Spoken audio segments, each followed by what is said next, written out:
Good morning dear student. स्वागत है आपका बायो की कक्षा में। और बच्चों, जैसे कि आपको पता है कि जो वीडियो लेक्चर की जो श्रेणी चल रही है उसमें आज जो अपना जो टॉपिक चल रहा है, जो अभी वर्तमान में जो अपन अध्ययन कर रहे हैं, उस चैप्टर का नाम है एंजाइम। जो आपके पादप कार्य की प्रथम का जो अपन जो चौथा जो चैप्टर है वो कर रहे हैं कि पाँचवा चैप्टर सातवां अपन पढ़ चुके हैं, ठीक है, आपको पता हो। और आज जो अपन बात करते हैं वो बात करेंगे अपन इसमें आगे जो अपना चैप्टर नंबर है 9, उसी के बारे में अध्याय जो अपना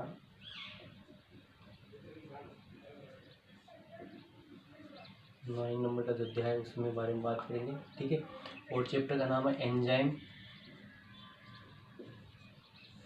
एंजाइम, ठीक है, enzyme.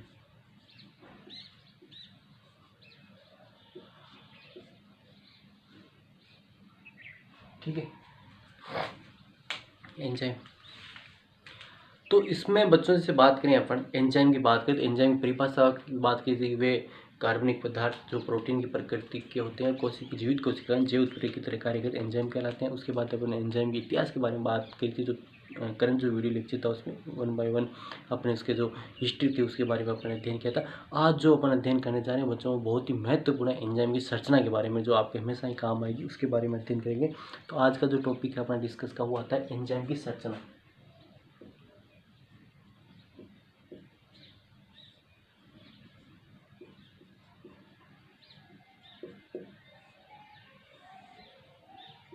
Structure of enzyme. Enzyme की संरचना और स्ट्रक्चर ऑफ एंजाइम की बात करें तो इसमें आज क्या क्या चीज़ें अपन डिस्कस करेंगे। इसमें आज अपन बात करेंगे एंजाइम जो होता है वो किस, इसकी जो संरचना होती है वो किस प्रकार की होती है। इसमें कुछ जो बातें हैं वो नहीं आएगी आपके लिए, ठीक है, उनके बारे में अपन डिस्कस करेंगे। वह एंजाइम है तो एंजाइम किस प्रकार की संरचना होती है, एंजाइम जो होता है वो किस प्रकार से उसकी किस किस प्रकार से बना होता है, किससे बना होता है, उनके बारे में डिस्कस करेंगे। तो आज की जो कक्षा है उसमें अपन बात करते हैं एंजाइम की संरचना की।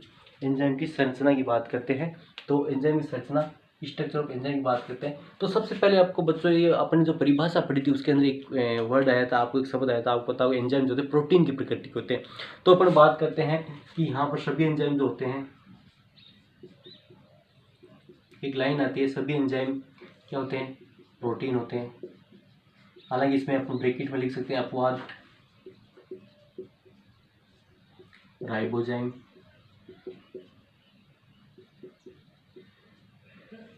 ठीक है, राइबोजाइम। अपवाद क्या लिखेंगे, राइबोजाइम। अपवाद क्या लिखेंगे, राइबोजाइम, ठीक है, इस प्रकार से। और ये होगी, अपन बात कर रहे हैं कि सभी जो एंजाइम होते हैं, सभी जो एंजाइम होते हैं क्या होते हैं, प्रोटीन होते हैं। लेकिन याद रखना सभी प्रोटीन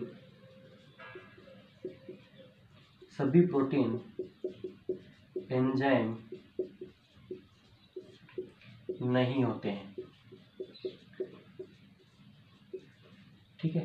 सभी जो प्रोटीन है वो एंजाइम नहीं होते हैं, याद रखना सभी प्रोटीन एंजाइम होते हैं। अपवाद में लिख दिया राइबोजाइम जो आरएनए होता है, और जो आरएनए स्प्लाइसिंग जो होती है आरएनए से बना हुआ होता है। ये जो राइबोजाइम है, राइबोजाइम किससे बना होता है बच्चों, आरएनए से बना होता है। जो आरएनए संबंधन जो प्रक्रिया होती है, जैसे अपन ने 11th पढ़ा था, आरएनए संबंधन की प्रक्रिया होती है। जब एमआरएनए का जब निर्माण होता है तो उसमें आरएनए संबंधन या आरएनए स्प्लाइस की जो टेक्निक होती है उसके अंदर ये काम आता है राइबोजाइम जो एंजाइम होता है, जो किससे बना होता है, आरएनए से बना होता है, प्रोटीन से बना हुआ नहीं होता है। कौन सा, राइबोजाइम। तो लेकिन अपन ने यहाँ पर एक बात करी है कि सभी जो एंजाइम होते हैं वो क्या होते हैं बच्चों, सभी जो एंजाइम होते हैं वो किस प्रकार के होते हैं, वो प्रोटीन से बने होते हैं। लेकिन अपवाद भी लिख दिया अपन ने, यहाँ पे अपवाद क्या, राइबोजाइम है, जो एक आगे बात करेंगे इसमें। लेकिन यहाँ पे एक बात और होती है, सभी एंजाइम प्रोटीन होते हैं लेकिन सभी प्रोटीन एंजाइम नहीं होते हैं। ये लाइन क्लियर होनी चाहिए।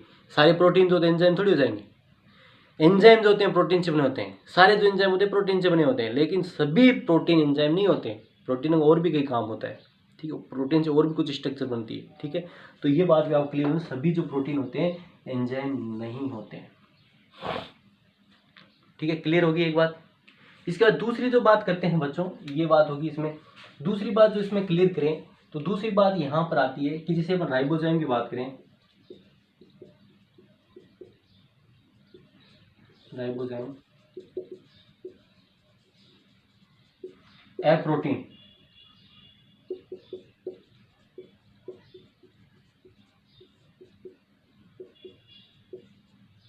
अप्रोटीन एंजाइम है। राइबोजाइम की बात करें तो अपन को पता है, यहाँ पर भी अपन अपवाद की बात की थी, ठीक है। तो राइबोजाइम अपन को पता है कि अप्रोटीन एंजाइम है, ये किससे बना होता है, आरएनए से बना हुआ होता है।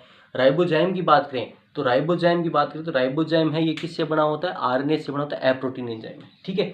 लेकिन अब जो मुख्यतः अपन एंजाइम की बात करते हैं वो किससे बने होते हैं, प्रोटीन से बने होते हैं। मुख्यतः जो एंजाइम होते हैं वो किससे बने होते हैं, मुख्यतः जो मोस्टली जो एंजाइम होते हैं, मुख्यतः एंजाइम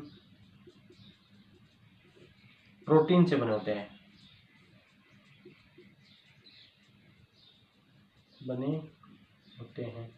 किससे बने होते हैं, मुख्यतः जो एंजाइम होते हैं प्रोटीन से बने होते हैं। कुछ एंजाइम जैसे बात करें पेप्सिन है,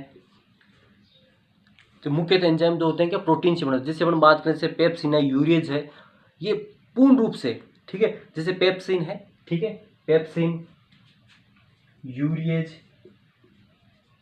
ये एंजाइम है, ये क्या होते हैं, पूर्ण रूप से प्रोटीन होते हैं, मतलब पूरा 100% प्रोटीन ही होता है इसके अंदर, पूर्ण प्रोटीन।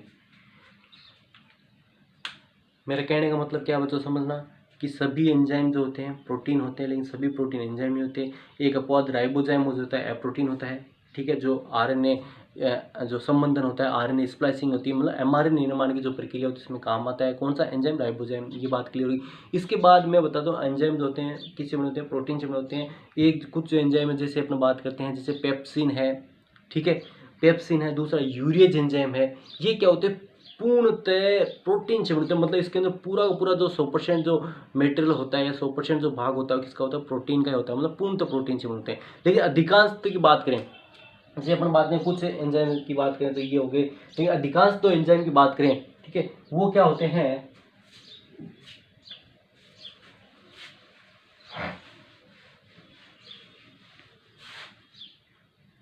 अधिकांश एंजाइम की बात करें,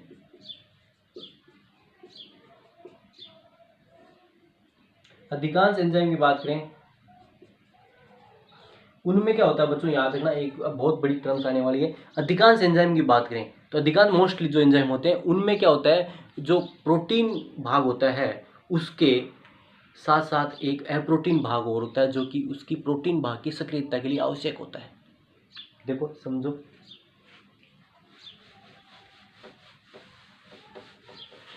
अपन ने बात करी कि एंजाइम जो होते हैं प्रोटीन की प्रकृति के, तो सभी एंजाइम प्रोटीन होते हैं, अपवाद लिख दिया राइबोजाइम ब्रैकेट में, कोई बात नहीं, ठीक है। दूसरी बात, लेकिन सभी प्रोटीन एंजाइम नहीं होते, ठीक है। राइबोजाइम जो होता है अप्रोटीन एंजाइम होता है, और कुछ जो एंजाइम होते हैं पूर्णतः प्रोटीन से बने होते हैं, जैसे पेप्सिन और यूरिएज। केवल जो बात करें पेप्सिन की बात करें, पेप्सिन की बात करें, यूरिएज की बात करें, पेप्सिन और यूरिएज की बात करें, ठीक है, तो ये क्या होते हैं, इनमें 100% प्रोटीन होता है, मतलब क्या होता है, पूर्णतः प्रोटीन होते हैं। इनके अंदर पूरा का पूरा जो बने होते हैं किससे बनते हैं, प्रोटीन से बनते हैं। लेकिन अपन बात करें तो कुछ एंजाइम है, कुछ अधिकांश एंजाइम की बात करें, ये कुछ अधिकांश एंजाइम की बात करें, अधिकांश एंजाइम की बात करें तो अधिकांश एंजाइम में क्या होता है बच्चों, अधिकांश एंजाइम में क्या होता है, एक प्रोटीन भाग होता है, और प्रोटीन भाग के साथ साथ क्या होता है, अप्रोटीन भाग भी पाया जाता है, ठीक है। प्रोटीन भाग के ये पूरा एंजाइम हो गया, ठीक है, एंजाइम। तो एंजाइम के अंदर क्या हो गया, एंजाइम के अंदर क्या हो गया बच्चों, प्रोटीन भाग के साथ साथ में क्या हो गया, अप्रोटीन भाग भी पाया जाएगा, ठीक है। प्रोटीन भाग के साथ साथ में, ये प्रोटीन भाग है, इसके साथ साथ में क्या हो जाएगा, अप्रोटीन भाग भी पाया जाता है। ये देखो प्रोटीन, उसमें तो पेप्सिन और यूरिएज में तो केवल प्रोटीन वाला भाग ही था, लेकिन अधिकांश एंजाइम की बात करें उनमें क्या होता है, प्रोटीन के साथ में क्या होता है, अप्रोटीन भाग भी पाया जाता है। और ये जो अप्रोटीन भाग है इस प्रोटीन की सक्रियता के लिए आवश्यक होता है, किसकी, इसकी प्रोटीन भाग, ये जो अप्रोटीन भाग है इसकी सक्रियता या इसको काम करवाने के लिए आवश्यक होता है, इसके साथ में जुड़ा हुआ रहता है, ठीक है। वापस ध्यान सुनो कि अधिकांश एंजाइम की बात करें तो अधिकांश एंजाइम में प्रोटीन भाग के साथ साथ में अप्रोटीन भाग भी पाया जाता है, और अप्रोटीन भाग जो होता है, अप्रोटीन जो भाग होता है इस प्रोटीन भाग की सक्रियता के लिए आवश्यकता, मतलब एंजाइम को काम कराने के लिए आवश्यक होता है, ये इसके साथ में जुड़ा रहता है। और अब क्या करते हैं, इस प्रकार के जो संपूर्ण एंजाइम होते हैं उसको क्या बोलते हैं बच्चों, पूर्ण एंजाइम या होलो एंजाइम बोलते हैं। होलो का मतलब क्या होता है, संपूर्ण, ठीक है, इनको क्या बोलेंगे, पूर्ण एंजाइम और होलो एंजाइम बोलेंगे। ऐसे एंजाइम जिनके अंदर प्रोटीन एंजाइम के साथ अप्रोटीन भाग पाया जाता है, और जब दोनों प्रोटीन और अप्रोटीन भाग एक एंजाइम में होते हैं तो ऐसे एंजाइम को क्या बोलेंगे, होलो एंजाइम बोलेंगे। इसको क्या बोलेंगे बच्चों, होलो एंजाइम बोलेंगे। इसको क्या बोलेंगे, होलो एंजाइम बोलिए। इसको क्या बोलेंगे, होलो एंजाइम बोलेंगे। क्लियर, ठीक है। इसको क्या बोलेंगे, होलो एंजाइम बोलेंगे या पूर्ण एंजाइम बोलेंगे। पूर्ण एंजाइम भी बोल सकते हैं। पूर्ण का मतलब क्या होता है, होलो, होलो का मतलब है संपूर्ण और पूर्ण, ठीक है। ये तो नहीं कि बेटा ये हिंदी में, इंग्लिश में। तो पूर्ण एंजाइम और इनको होलो एंजाइम बोलते हैं। होलो एंजाइम किसको बोलेंगे, वो अधिकांश एंजाइमों के अंदर क्या होता है बच्चों, प्रोटीन भाग के साथ साथ में अप्रोटीन भाग भी पाया जाता है। और ऐसे एंजाइम क्या कहते हैं, जिनमें प्रोटीन अप्रोटीन दोनों भाग पाए जाते हैं, ऐसे एंजाइम को पूर्ण एंजाइम बोलेंगे या होलो एंजाइम कहलाते हैं, ठीक है। अब देखो ये दिख रहा है आपको अच्छे से, कोई दिक्कत, ये प्रोटीन भाग है, ये मान लो पूरा एंजाइम है, ये एंजाइम है, ठीक है। अभी जैसे मैं इसको दूसरे डायग्राम से बनाता हूँ एक, तो इस प्रकार से इसको दर्शा सकते हैं। मैं यहाँ बना देता हूँ, ये मान लो एंजाइम, और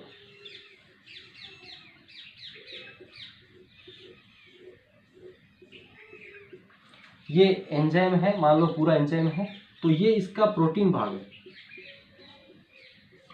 और ये कौन सा भाग है, अप्रोटीन भाग है।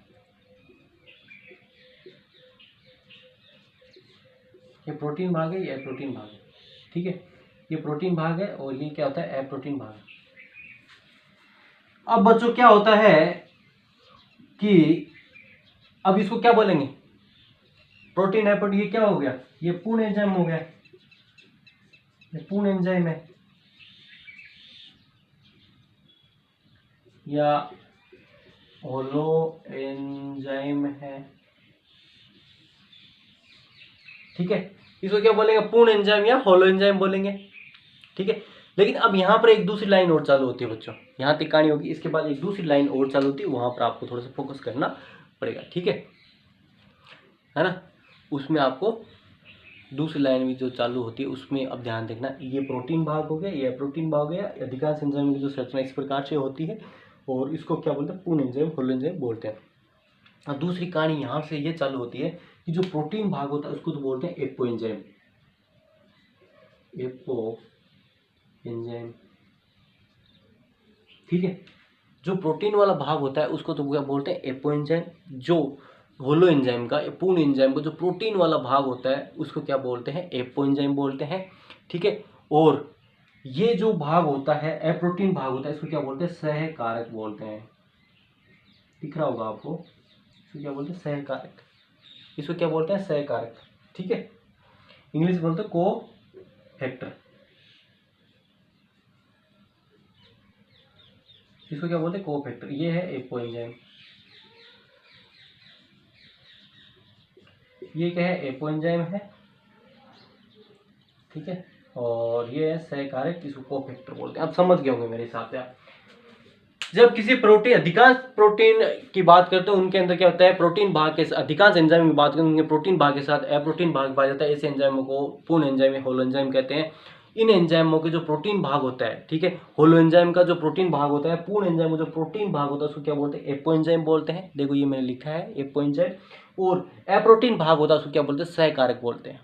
उसको क्या बोलते हैं बच्चों, सहकारक बोलते हैं या कोफैक्टर बोलते हैं। इंग्लिश में बात करें तो सहकारक या कोफैक्टर बोलते हैं। तो यहाँ तक ये एक बार चीज़ आप दिमाग बिठाओ। अब इसके बाद और एक लाइन अलग से और चालू होने वाली है, वो अलग से क्या होती है, ये जो सहकारक होते हैं, जो अप्रोटीन भाग होते हैं, जो प्रोटीन के साथ जुड़े रहते हैं और इसकी सक्रियता के लिए आवश्यक होते हैं। एंजाइम की जो, इसकी एंजाइम की वजह से सक्रियता होती है, इसकी सक्रियता के लिए ये जो जुड़े होते हैं ये आवश्यक होते हैं, ठीक है। जैसे मान लो कोई गाड़ी चला रहा है, गाड़ी के अंदर ड्राइवर होता है, वो उसको गाड़ी को जैसे सक्रिय करके रखता है ना, उसी प्रकार से ये जो सहकारक होते हैं ये उसके ऊपर बैठे रहते हैं, प्रोटीन वाले भाग। मान लो प्रोटीन गाड़ी है और सहकारक है जो ड्राइवर है, तो वो उसको इस प्रकार से उसको सक्रिय करके रखते हैं। मतलब किस प्रकार से क्रिया करवानी है, उस क्रिया के लिए आवश्यक होते हैं। मतलब जिस गाड़ी है, आप मान लो कोई सी भी गाड़ी मान लो, तो गाड़ी को चलाने के लिए उसका ड्राइवर जो होता है वो आवश्यक होता है ना। उसी प्रकार से इनके जो प्रोटीन भाग है वो गाड़ी है और ये ड्राइवर है। तो इनकी सक्रियता, जो गाड़ी की सक्रियता है या प्रोटीन की सक्रियता, इसके लिए ये आवश्यक है। मतलब जैसे ड्राइवर गाड़ी चलाता है उसी प्रकार से इनकी सक्रियता के लिए ये जो सहकारक होते हैं ये आवश्यक होते हैं। ये लाइन लिखी हुई है बुक के अंदर ही, और मैंने कितनी बार आपको बोल दी है, समझ गए होंगे आप,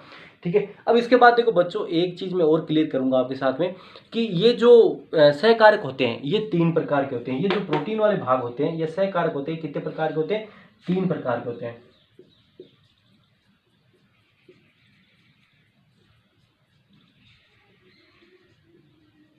सहकार्य के कोफैक्टर की बात करें, ठीक है, ये सहकार्य के कोफैक्टर की बात करें, कितने प्रकार के होते हैं? 3 प्रकार के होते हैं।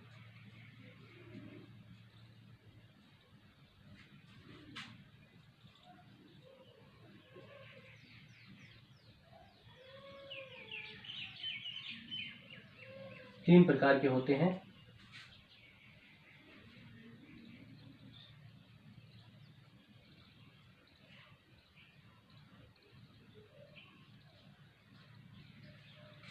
कितने प्रकार के होते हैं? 3 प्रकार के होते हैं। ये जो सहकारक है ये सहकारक है, ठीक है, ये सहकारक है, ये कितने प्रकार के होते हैं?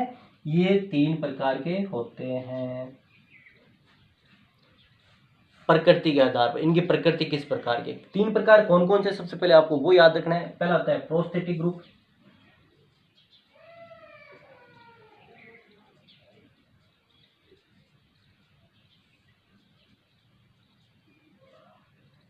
दूसरा आता है सह एंजाइम,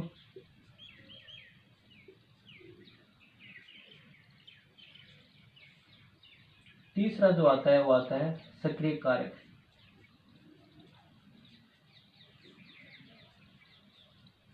इनको बोलते हैं एक्टिवेटर,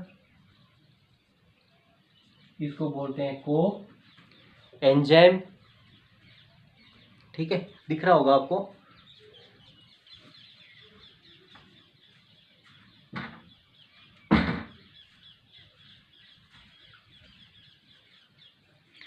ठीक है, को एंजाइम, ये है प्रोस्थेटिक ग्रुप,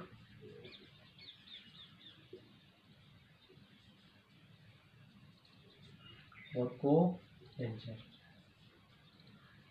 मतलब ये जो प्रोटीन के साथ में एप्रोटीन भाग होता है जिसको सहकारक बोलते हैं, तो सहकारक अपनी प्रकृति के आधार पर 3 प्रकार के होते हैं। मतलब ये किस प्रकार का है, ठीक है, उसकी प्रकृति के आधार पर ये सहकारक होता है बच्चों। ये जो सहकारक है ये कितने 3 प्रकार का है, ठीक है। एक तो पहला प्रोस्टेटिक ग्रुप मान लो, दूसरा है सह एंजाइम मान लो, और तीसरा जो है आपके सक्रिय कारक है, ठीक है। तीसरा कौन सा है? सक्रिय कारक, आपको दिख रहा होगा अच्छे से, ठीक है। 3 में नाम लिखे हैं, 1 2 3,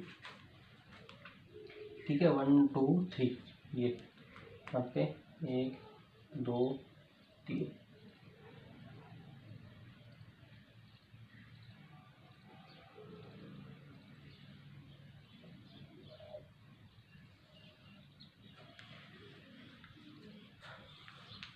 इस प्रकार से, ठीक है। तो ये चीज आप समझे यहाँ तक। इसके बाद आगे की बात चालू करते हैं कि जब प्रोटीन के साथ जुड़ा हुआ अप्रोटीन भाग, ध्यान देना, जैसे बात करते हैं अपन प्रोटीन के साथ में जुड़ा हुआ ये प्रोटीन है, इसके साथ में ये जुड़ा हुआ प्रोटीन भाग मतलब इतनी मजबूती से जुड़ा हुआ कि इसको अलग करना आसान नहीं होता है। मतलब इसको अलग नहीं किया जा सकता, इसको पृथक नहीं किया जा सकता, ठीक है। जब इस प्रोटीन के साथ में इस प्रोटीन एपोएंजाइम जिसको बोलेंगे, एपोएंजाइम के साथ जुड़ा हुआ जो ये सहकारक है इतनी दृढ़ता से जुड़ा रहता है कि इसको अलग करना जो है वो मुश्किल होता है, ठीक है। इसको अलग करना जो होता है मुश्किल होता है, तो इसको क्या कहेंगे? इसको जब यहाँ पे टर्म्स यूज करेंगे, इस सहकारक के लिए जो टर्म्स यूज करेंगे वो क्या कहेंगे? प्रोस्थेटिक ग्रुप होते हैं, ठीक है। इसके लिए जो टर्म्स यूज करेंगे वो क्या यूज करेंगे?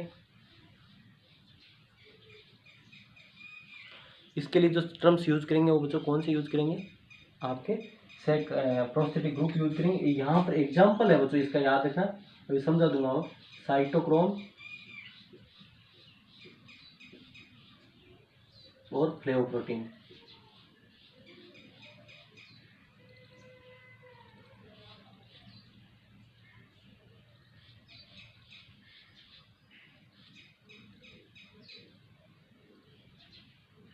फ्लेवोप्रोटीन।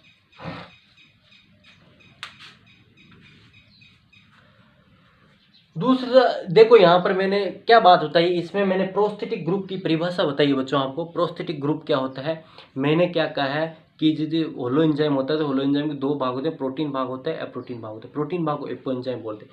जब एपो एंजाइम से जुड़ा हुआ जो सहकारक जो दूसरा एप्रोटीन वाला भाग होता है, देखो ये वाला जुड़ा हुआ जो सहकारक है, ये एप्रोटीन वाला भाग है, इसको कोफैक्टर बोलते हैं। इस प्रकार दृढ़तापूर्वक जुड़ा हुआ हो, इससे हटा नहीं सकते, इसको अलग नहीं कर सकते, इसको पृथक नहीं कर सकते। किसको? इसको, ठीक है। इसे प्रोटीन वाले भाग से इसको पृथक नहीं कर सकते, ठीक है। इसके प्रोटीन वाले भाग से इसको पृथक सेपरेट नहीं कर सकते, तो इसको क्या बोलेंगे बच्चों?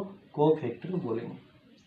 इसको क्या बोलेंगे? Prosthetic group. यहाँ पर जो टर्म्स इसके लिए सहकारक के लिए जो टर्म्स या जो शब्द अपन यूज करेंगे वो शब्द क्या हो जाएगा बच्चों? वो हो जाएगा प्रोस्थेटिक ग्रुप हो जाएगा, ठीक है। दूसरा आता है इसमें कि जैसे अपन बात करते हैं कि ये जो कारक जुड़ा हुआ है इस प्रोटीन से, एपो एंजाइम से, ये जो कारक जुड़ा हुआ है, ठीक है, इस प्रोटीन या एपो एंजाइम से ये कारक जुड़ा हुआ है, इस प्रकार से जुड़ा हुआ है, इसको आसानी से पृथक किया जा सकता है, ठीक है। इसको डायलिसिस टेक्निक होती है, जैसे अपन बात करेंगे ना, होलो एंजाइम से सह एंजाइम होता है, इसको डायलिसिस टेक्निक, नीचे लाइन दी हुई स्टार लगा लेना, उसके डायलिसिस टेक्निक से पृथक करते। डायलिसिस मतलब होता है घोलना, जैसे सरफेक्टेंट या सरफ के माध्यम से उसको डिजोल्व करना ताकि अलग हो जाता है। तो इसमें क्या कह रहा हूँ मैं कि अपन बात करते हैं सहकार्य की दूसरी जो परिभाषा उसकी बात कर रहा हूँ। यदि ये, ठीक है, यदि ये की बात करें, ये जो सहकार्य क्या होगा कि जब इसके प्रोटीन वाले भाग से, एपो एंजाइम से, ठीक है, एपो एंजाइम से ये जो प्रोटीन भाग है सहकार इस प्रकार से जुड़ा हुआ है कि इसको आसानी से पृथक किया जा सकता है, आसानी से पृथक किया जा सकता है, हटा दिया जा सकता है। तो यहाँ पर जो इस सहकारक के लिए जो शब्द यूज करेंगे वो क्या यूज करेंगे? सह एंजाइम यूज करेंगे। क्या यूज करेंगे? को एंजाइम, ठीक है। इसके लिए जो टर्म्स यूज करेंगे वो क्या यूज करेंगे बच्चों? को एंजाइम यूज करेंगे। यहाँ पर जो टर्म्स यूज करेंगे वो क्या यूज करेंगे? को एंजाइम यूज करेंगे, ठीक है। तो इसका एग्जाम्पल क्या हो जाएगा बच्चों? देखो इसका एग्जाम्पल की बात करें तो इसका एग्जाम्पल क्या हो जाएगा? देखो इसका एग्जाम्पल आपके से एनएडी है, निकोटीन एडेनिन डाइन्यूक्लियोटाइड है, निकोटिनामाइड एडेनिन डाइन्यूक्लियोटाइड है, ठीक है, एनएडी और एनएडीपी, ठीक है, एनएडीपी है आपके जैसे में निकोटिनामाइड एडेनिन डाइन्यूक्लियोटाइड फॉस्फेट है। उसके बाद एफएडी है, फ्लेविन एडेनिन डाइन्यूक्लियोटाइड है, और तीसरा हो गया कोएंजाइम ए, ठीक है। ये जो एंजाइम है ये जो है आपके एनएडी, जैसे अपन बात करेंगे जो आगे श्वसन की जो प्रक्रिया होती है उसके अंदर बनते हैं। तो ये जो एग्जांपल है सह एंजाइम कार्य है, को एंजाइम कार्य है। तो इसमें देखो एनएडी निकोटिनामाइड एडेनिन डाइन्यूक्लियोटाइड, इसकी फुल फॉर्म होती है NADP, nicotinamide adenine dinucleotide phosphate, P जुड़ा हो तो फॉस्फेट हो गया, फ्लेविन एडेनिन डाइन्यूक्लियोटाइड हो गया, ठीक है, और को एंजाइम ए। तो ये सारे के सारे किसके एग्जाम्पल है सह एंजाइम के एग्जाम्पल है। और सह एंजाइम को किस लिए बोला गया है कि ये इसे जो प्रोटीन भाग से या एपो एंजाइम से जुड़े होते हैं, इस प्रकार जुड़े होते हैं इनको आसानी से इनको पृथक किया जाता है, ठीक है।